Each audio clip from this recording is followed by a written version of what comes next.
2026ஆம் ஆண்டு சட்டசபை தேர்தலுக்கு இன்னும் ஒரு வருடமே உள்ளது. இந்த நிலையில் சட்டசபை தேர்தலுக்கு முன் தாக்கல் செய்யப்படும் முழு பட்ஜெட் இதுதான் என்பதால் அனைவரின் கண்களும் பட்ஜெட் அறிவிப்புகள் மீதே உள்ளன. இதில் திமுக வெளியிட்ட 6 அறிவிப்புகள் மக்களின் கவனத்தை பெருமளவு ஈர்த்து உள்ளது.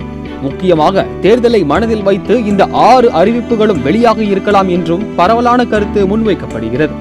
முதலாவதாக, அடுத்த 2 ஆண்டுகளில் 20 லட்சம் கல்லூரி மாணவர்களுக்கு அவரவர் விருப்பத்தை பொறுத்து மடிக்கணினி அல்லது கைக்கணினி வழங்கப்படும் என்று அறிவிப்பு வெளியாகியுள்ளது.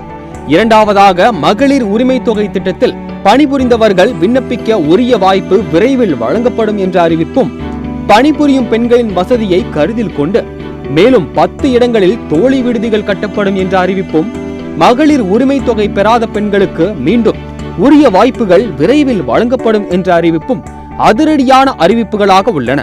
மூன்றாவதாக, பெண்கள் பெயரில் பத்திரப்பதிவு செய்தால் பதிவு கட்டணம் 1% குறைக்கப்படும்.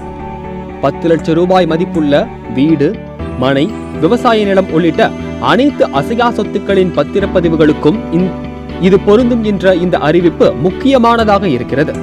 நான்காவதாக, சென்னைக்கு அருகே 2000 ஏக்கர் பரப்பளவில் புதிய நகரம் அமைக்கப்படும். இதில் ஐடி பார்க்குகள், பன்னடக்கு கட்டிடங்கள், புதிய ஐடி நிறுவனங்கள், மெட்ரோ, உலகத்தர வசதி, புதிய நிறுவனங்கள் வெளிநாட்டில் இருப்பது போன்ற வசதிகளுடன் குளோபல் சிட்டி அமைக்கப்படும் என்ற அறிவிப்பு. ஐந்தாவதாக, சரண்டர் பணபலம் அறிவிக்கப்பட்டுள்ளது.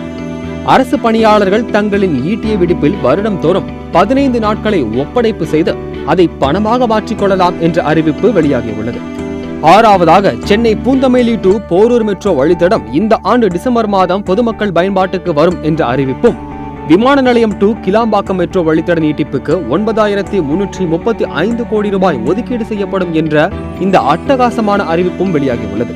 மக்களை கவரும் இந்த 6 அட்டகாசமான அறிவிப்புகளும் வரவிருக்கும் தேர்தலில் அதிமுகவுக்கு கை கொடுக்குமா என்பதை பொறுத்திருந்துதான் பார்க்க வேண்டும்.